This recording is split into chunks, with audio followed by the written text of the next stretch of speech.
अच्छा जी, मैं यहाँ आपको बताने लगी हूँ लहसुन छीलने के 3 ज़बरदस्त तरीके। बड़ी ईद आ रही है तो देसी लहसुन छीलना एक बहुत बड़ा टास्क होता है। तो इसको हम कैसे छीलेंगे? नाखूनों में दर्द हो जाता है और छीलते छीलते थकावट हो जाती है। तो आज मैं आपको एक ऐसा स्पेशल तरीका बताऊंगी ना जो इन तीनों में से ज़बरदस्त और बेस्ट होगा। वो आपने खुद बताना कि कौन सा आपको तरीका ज़्यादा अच्छा लगा। तो यहाँ पर मैंने ले लिया है बिना किसी जो है ना पैसे के, ये आपका काम हो जाएगा। बाजार से जो हम छिले हुए लहसुन लेके आते हैं, पता नहीं वो कैसे छिला हुआ होता है, पाने की टेंशन भी नहीं होती। तो ये जो इसके बॉक्स के जो लिड होते हैं ना, ये बड़े काम के होते हैं। बॉक्स भी हल्के होते हैं, वो टूट जाते हैं, खराब हो जाते हैं, लेकिन इनके लाले हैं ना, इनको राउंड शेप में कट करने के बाद दरमियान में कट लगा लेना है। उससे किचन काउंटर साफ कर ले। दूसरा तरीका ये है कि आज मैं बताती हूँ आपको कि घर में जो लगे हुए शीशे हैं ना, उन इस तरह के ब्रशेस हम सबके घरों में होते हैं, लेकिन इनसे फर्श, टाइल, कारपेट की सफाई की जा सकती है बड़ी आसानी से। लेकिन दीवारों की सफाई जब करनी होती है तो इनकों से आंसू बिल्कुल भी नहीं आएंगे। लेकिन जब हम जो है ना इसकी डायरेक्शन चेंज कर देते हैं, जब हमारी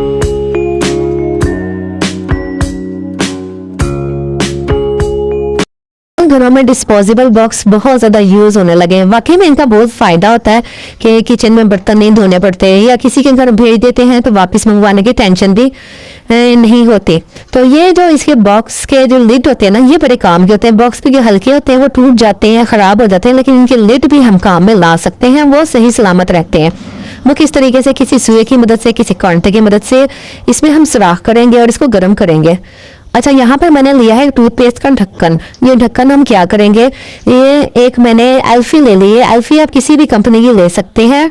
ग्लू गन ना यूज़ कीजिएगा, वो जो ग्लू गम होती है ना, जो वो उतर जाती है जब हम वॉश करते हैं। तो एल्फी लेंगे, एल्फी से हम इस ढक्कन को चिपका देंगे इस ढक्कन के ऊपर। एल्फी जो टूथपेस्ट का ढक्कन है, तो उसके ऊपर थोड़ा सा नमक छिड़क देंगे। नमक छिड़कने से ना ये मजबूत हो जाएगा। और या फिर मीठा सोडा भी ले सकते हैं, वो भी छिड़क सकते हैं। दोनों में से कोई एक चीज़ है ना, तो वो एल्फी मजबूत हो जाती है, वॉश करने के बाद भी ख़राब नहीं होती। इस पर रख देना 5 मिनट के लिए। जब ये ड्राई हो जाए तो इसके में ऊपर से ना जो फालतू नमक है या फिर मीठा सोडा ऐड किया, उसको झाड़ दिए। अब ये जो है ना, ये मैंने जिनसा लिया था, इसकी कंपनी मुझे अच्छी लगती है, तो ये मैं अक्सर घर में मंगवा के रखती हूँ। अच्छा जी, अब इसको हम किसी जो दूध का बर्तन होता है या कोई ऐसी गर्म चीज़ होती है, इसके ऊपर ढाँप सकते हैं। इससे ये है कि सुराख करने से एयर क्रॉस होती है और चीज़ ख़राब। देख लीजिए नेक्स्ट टिप मैंने यहाँ पर एक बॉक्स है, उसमें सख्त गत्ते का है थोड़ा सा, और इसमें मैंने कोई मंगवाई थी कोई चीज़, लेकिन अब मैं इसको यहाँ पे कट कर रही हूँ। जो छोटे छोटे पीस है ना, वो मेरे काम आने वाले हैं, बहुत ज़बरदस्त है। ये मैं आगे चल के आपको बताती हूँ कि ये पीस में किस लिए कट कर रही हूँ। तो ये देखिए यहाँ पर जो है ना, मैंने जो साइडों वाले पीसीज है ना, उनको कट कर लिया। कट करने के बाद अब हम इसमें जो फालतू पीसीज है उनको फेंक देंगे, और अब जो पीस कट किए ना, इनको हम राउंड शेप में कट कर लेंगे। जितने भी मैंने स्क्वायर रेक्टेंगल पीस निकाले हैं ना, इनको राउंड शेप में कट करने के बाद दरमियान में कट लगा लेना है। दरमियान में पूरा कट नहीं लगाना। ये आप वीडियो पे फोकस करेंगे तो आपको पता चल जाएगा मैंने कैसे कट लगाए हैं। अब ये हमारे किस काम आने लगे हैं। हमारे घर में शीशे की प्यालियाँ होती हैं, पत्थर की प्याली होती है, सिरेमिक की प्याली होती है। डायरेक्ट रखे तो टूट जाने का खतरा होता है, उसमें से आवाज़ आती है। तो इसके दरमियान में ये जो कट किए हुए हमने सर्कल्स कट किए हैं ना गत्ते, तो ये इसके दरमियान में रखेंगे, फिर उसके ऊपर एक प्याली रख देंगे। तो इस तरह ये होगा कि आपस में टकराएंगी नहीं और टूटेंगी भी नहीं। फिर इनको आप जहाँ मर्जी, चाहे किसी अलमीरा में या फिर किसी बॉक्स में आप रखना चाहे ना, इनको रख सकते हैं। तो ये मुकम्मल तौर पर कम्प्लीटली सेफ है, टूटेंगी नहीं, लॉन्ग टाइम चलेंगी। टाइम वेस्ट किए बिना नेक्स्ट स्टेप की तरफ बढ़ते हैं। यहाँ पर पानी लिया है और एक खाली टूथपेस्ट है। तो ये टूथपेस्ट की जो ट्यूब है ना, वो खाली हो चुकी है, लेकिन इसके अंदर फिर भी टूथपेस्ट है, तो उसको हम यूज़ में लाएंगे। इसमें थोड़ा सा गर्म पानी डाला है और उसको हिलाया है, शेक किया है। तो जो इसकी टूथपेस्ट है ना, वो बाहर आ जाएगी। उसको हमने पानी में मिक्स करना है। ये कहाँ हम इस्तेमाल करने वाले हैं, ये भी मैं आपको आगे चल के बताती हूँ। तो ये देखिए, इसको दबा दबा के जितनी भी पेस्ट है या जो इसका पानी है ना टूथपेस्ट वाला, वो हम इस्तेमाल करने वाले हैं। इसमें मैंने थोड़ा सा जो है ना सिरका ऐड किया है। सिरका ऐड करने के बाद थोड़ा सा नमक, 1 चुटकी नमक भी ऐड करेंगे। तो ये 2 से 3 चीज़ें ऐड करने के बाद ये बड़ा स्ट्रॉन्ग पावरफुल हमारे पास जो है ना वो मिक्सचर रेडी हो गया। इसको कहाँ कहाँ यूज़ करेंगे? घर में जो है हमारे शेल्फ काउंटर होते हैं, इसमें कोई भी आपने कॉटन का हल्का कपड़ा ले लेना है, टॉवल ले लेना है, किचन टॉवल, तो किचन काउंटर होता है ना उसको साफ करें। रात के टाइम जब भी आप किचन साफ करके जाएं तो उससे किचन काउंटर साफ कर ले। दूसरा तरीका ये है कि आज मैं बताती हूँ आपको कि घर में जो लगे हुए शीशे हैं ना उनको आप साफ करें। जब एक बार साफ कर लेंगे फिर खुश्क कपड़े से उसको साफ करेंगे। पहली बार में तो दाग धब्बे पड़ेंगे, लेकिन जो जिद्दी तरीन दाग धब्बे हैं ना शीशे के ऊपर लगे हुए वो इससे साफ हो जाएंगे, और फिर खुश्क कपड़े से साफ करें उससे साफ हो जाएंगे। फ्रिज के ऊपर लगे हुए दाग धब्बे साफ करें वो भी साफ हो जाएंगे, या जहां जहां आपके दाग धब्बे लगे हुए ना इस पानी से साफ करें और खुश्क कपड़े से साफ करें तो एक चमक, एक शाइन सी आ जाएगी। चलिए आ जाइए किचन में। किचन में रोटी पकाते हुए अक्सर रोटी का पौना या कपड़ा नहीं मिल रहा होता जिससे हम रोटी सेकते हैं। अक्सर सिलेंडर को यूज़ करने वाले जो है ना वो तवे पे ही रोटी को सेकते हैं, क्योंकि रोटी काली हो जाती है अगर इसको डायरेक्ट आग पर सेका जाए या फिर लकड़ी की आग पर सेका जाए। तो अगर रोटी का पौना नहीं मिल रहा तो आप ये जो घोटना होता है ना इससे भी दबा दबा के रोटी को सेक सकते हैं। तो ये मैंने खुद से एक्सपेरिमेंट किया है और काफ़ी अच्छा एक्सपेरिमेंट है, काफ़ी वर्क करता है और आपको भी बहुत फ़ायदा देगा। यूज़ करके देखिएगा, ट्राई कीजिएगा और फिर मुझे कमेंट बॉक्स में बताइएगा कि ये तरीका कहाँ तक काम किया है। इस तरह के ब्रशेस हम सबके घरों में होते हैं, लेकिन इनसे फर्श, टाइल, कारपेट की सफाई की जा सकती है बड़ी आसानी से। लेकिन दीवारों की सफाई जब करनी होती है तो इनके सख्त बाल जो होते हैं ना वो तंग करते हैं और सफाई अच्छे तरीके से नहीं होती, ना ही जाला ना ही डस्ट। तो इसके लिए क्या कर रही हूँ मैं, यहाँ पर एक पुरानी जो मर्दाना बनियान होती है, वेस्ट होती है, वो मैंने ले ली है और इसके ऊपर मैंने चढ़ा दिया है। चढ़ा मैं किस तरीके से रही हूँ वो आप अच्छे तरीके से और गौर से देख लीजिए। और जो इसके शोल्डर है ना वो इसको यानी कि टाई करने के लिए इसके दोनों शोल्डर दोनों साइडों पे चढ़ा देने हैं। तो बस ये सॉफ्ट सा जो है ना वो कपड़ा चढ़ा देने के बाद, कवर कर देने के बाद दीवारों की सफाई और जो हमारे जाले डस्ट वगैरह लगी होती है ना वो बड़ी आसानी से साफ़ हो जाते हैं।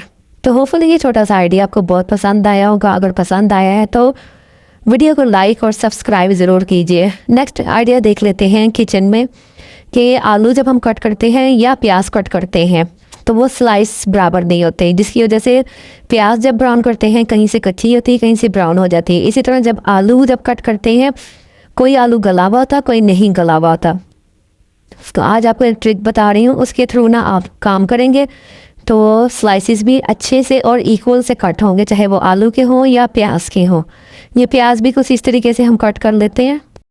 तो जिसमें ऐसा कटर लगा होता है ना वो आप देख लें। मेरे पास तो ये वाला है, आपके पास अगर कोई दूसरा है स्टील टाइप है तो उससे भी ये ना प्याज की और आलू की कटिंग इक्वल हो जाती है और आलू बड़े अच्छे से गल जाते हैं।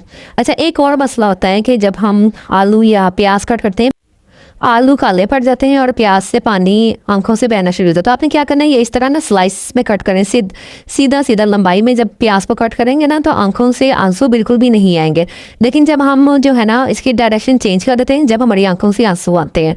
तो अब मैं आपको बता देती हूँ कि आलू जब हम काटते हैं और बगैर किसी इसके रखते हैं पानी के बगैर तो फिर वो आलू काले पड़ जाते हैं। आपने क्या करना है, जब आलू कट कर लेने उसके बाद उसी पानी में थोड़ा सा नमक और थोड़ा सा सिरका मिला दें तो आलू बिल्कुल फ्रेश रहेंगे, आलू काले नहीं पड़ेंगे। लेकिन देख लेते हैं नेक्स्ट टिप इन क्लॉथिंग बैग को लेकर है। ये क्लॉथिंग बैग जैसे ही हमारे घरों में आते हैं इनको हम डिस्कार्ड कर देते हैं, लेकिन इसका एक बहुत ही बेहतरीन यूज़ बताने लगी हूँ कि इसके साथ हम क्या करेंगे।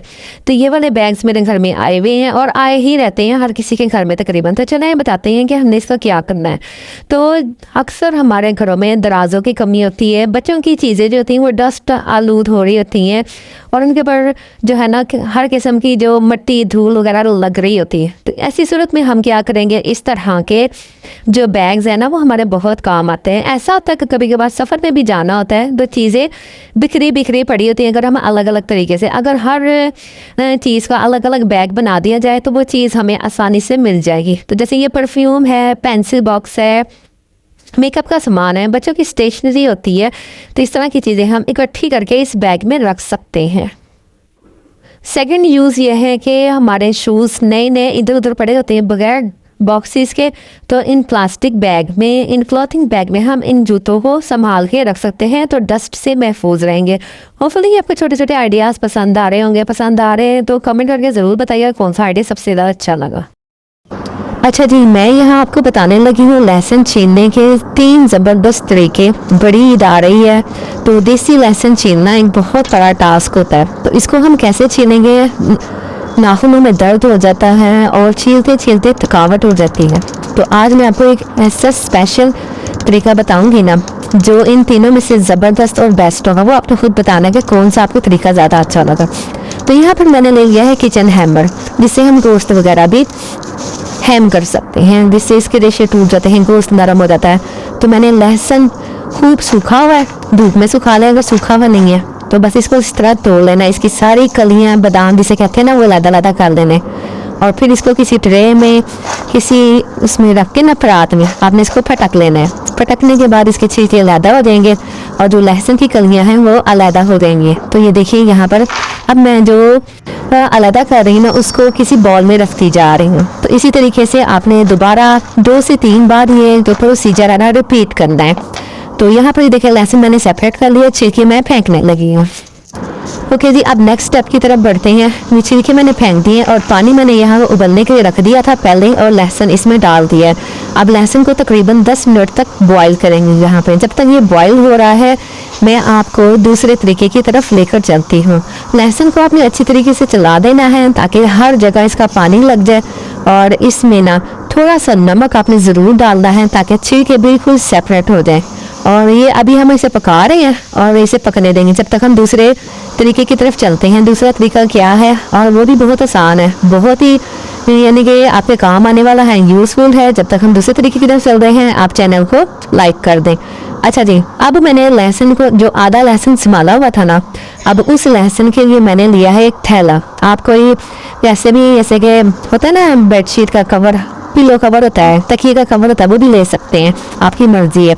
ये वाला थैला मैंने आपको अपने चैनल पे बनाना सिखाया हुआ है। ये मैंने एक टी-शर्ट से थैला बनाया था और बहुत आसान है, बिना सिलाई के। तो वो आप मेरी पहले वाली वीडियोस में देख सकते हैं। अच्छा जी, यहाँ पे मैंने लहसुन इसके अंदर रख दिया है और अब एक सिलवट्टे का पत्थर ले लिया। जिनके घर में सिलवट्टा होता है ना, उनको पता है इस पत्थर का।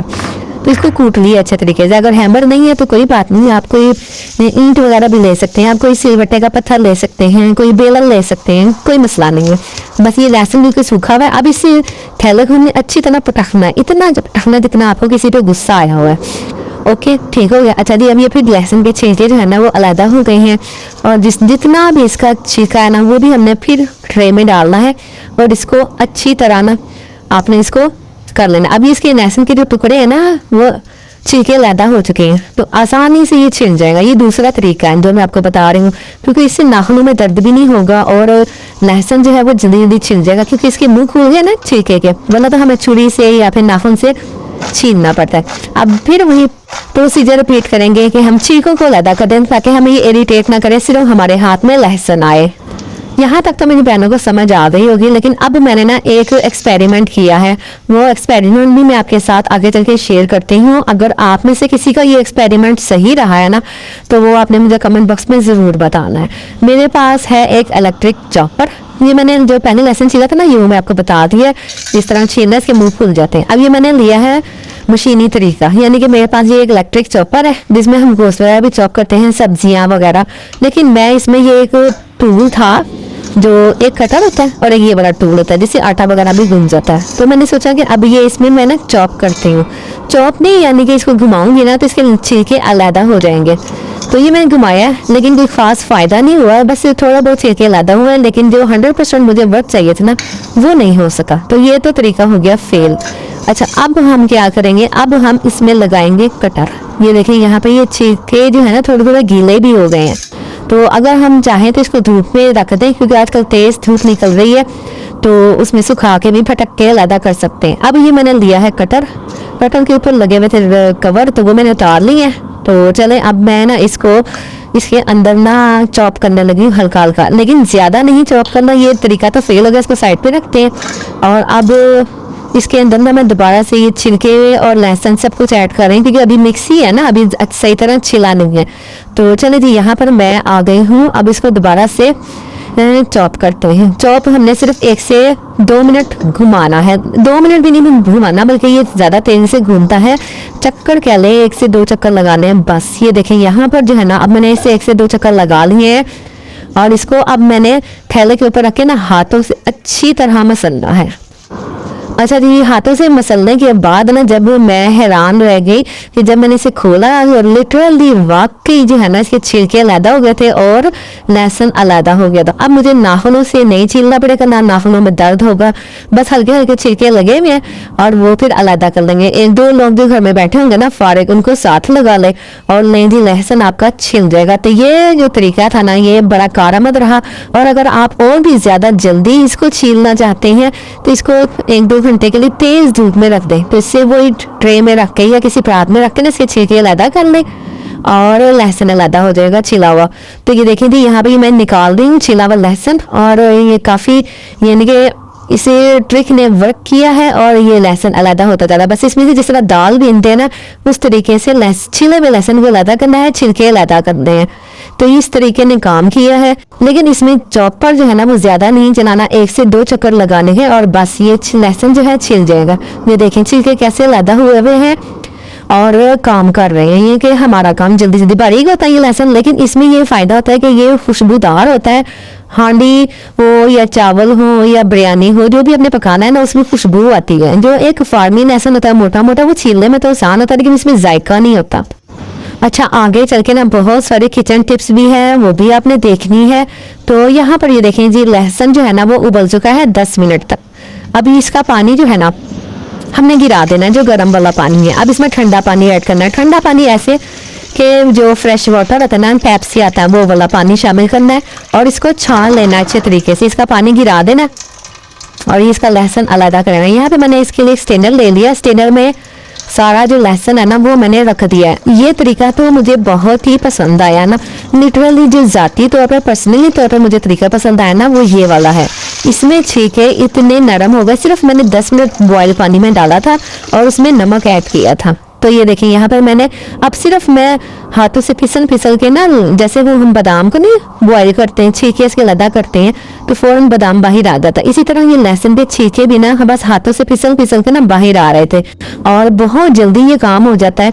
लेकिन साथ में ना आपने पानी रखना है, पानी में आपने हाथ डिप कर करके फिर ये आपने काम करना है, क्योंकि लहसुन छीलते हुए ना एक चिपक सी हाथों में पैदा हो जाती है, तो जिसकी वजह से ना लहसुन छीलना मुश्किल हो जाता है, छिलके हाथों में चिपक जाते हैं। तो पानी आप अपने पास रखें, तो वो पानी से अपनी फिंगर्स को ना डिप करते रहे और इसकी चिपक को भी साफ करते रहे। अब मैंने फिर क्या किया, मैंने कहा एक और तरीका, मैंने एक कॉटन का कपड़ा ले लिया, किचन नैपकिन, उसके ऊपर रख के ना किचन उसको लहसुन को ना मसला अच्छे तरीके से।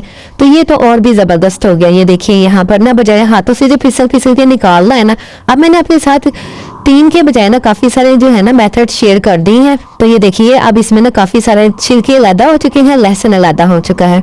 तो ये बहुत तेज तरीन ट्रिक है लहसुन को छीलने की। तो ये देखिए यहाँ पर इसे तरीके ने काफी काम किया है। तो देखें अब आपने मुझे बताना कि आपने कौन सा वाला तरीका आजमाया है, कौन सा।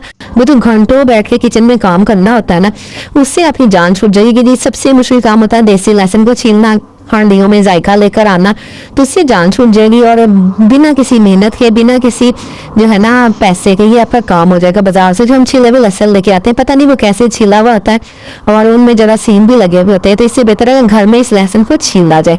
अच्छा, लहसुन का एक फायदा आपको ये भी बता दूं कि अगर आप गर्म पानी के साथ 1-2 लहसुन की जबे जो है ना बारीक बारीक वो नहार मुँह खा लें या चबा लें या निगल लें, तो उससे ना पेट की चर्बी भी खत्म हो जाती है। तो ये बड़ा बेनिफिट होता है इससे लहसुन खाने से। और लहसुन खाने से ना जो जिस्म के दिल की बीमारियां होती है ना वो भी दूर होती हैं और इस तरीके से खून पतला हो जाता है, कोलेस्ट्रॉल में कमी आ जाती है। तो लहसुन के बड़े फवायद होते हैं। तो अगर हम वैसे भी खाए ना, हांडियों में तो इस्तेमाल होता है तो वो तो फायदा होता ही होता है, खानों में जो इस्तेमाल होता है, लेकिन अगर इसे वैसे ही खाया जाए चबा के या वैसे, तो बड़ा फायदा होता है। और अगर किसी के नाखून लंबे नहीं होते, टूट जाते हैं, तो वो भी इस्तेमाल कर सकते हैं। अच्छा जी, नेक्स्ट टिप की तरफ आते हैं। आज का